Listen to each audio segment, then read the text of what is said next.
The gentleman from New York, Mr. Weiner, is recognized for 8 minutes. Thank you. I appreciate it. I won't use my time. Mr. Duggan, lest we be left with, I believe, what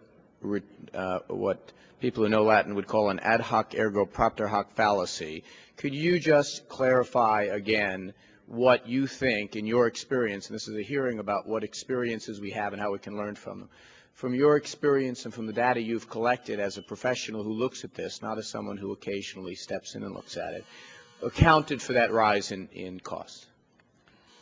The main reason for the rise in electricity prices in Europe and in particular in the UK during 2005 was an increase in the price of gas.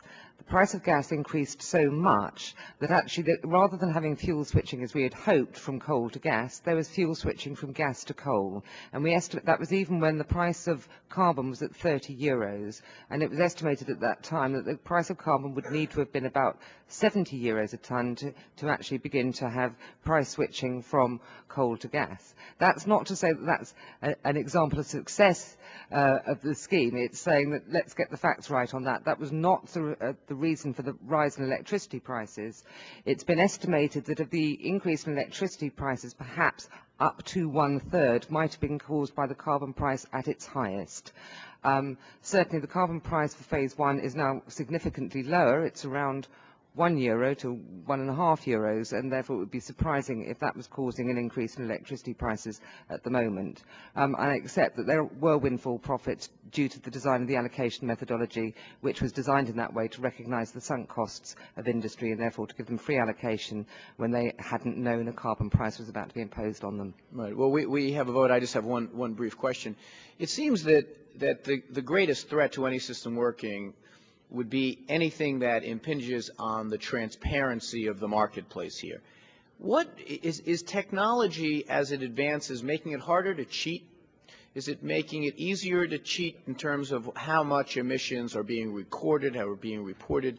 Do we need to create a giant regulatory scheme in order to make sure we know what emissions are being put out there, or is this system pretty much been tried and true, and we're able to we have the transparency the market demands? Dr. Sander? Yeah, I think, thank you. We do have 14 members in New York, including IBM and Kodak, so we appreciate your support.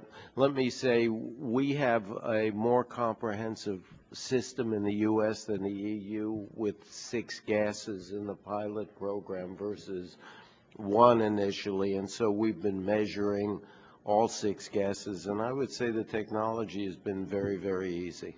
And the marketplace has voted with its feet in that if there were a sense that they were trading on things that weren't fully accountable, then the marketplace wouldn't succeed. You wouldn't have traders who were willing to step in there and do this transaction if they weren't confident in that it was being done in a fair way.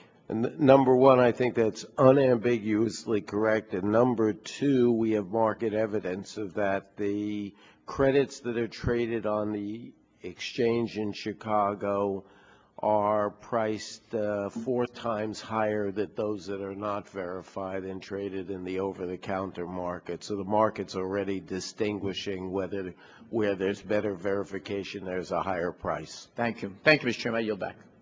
I thank the gentleman. The chair recognizes the gentleman from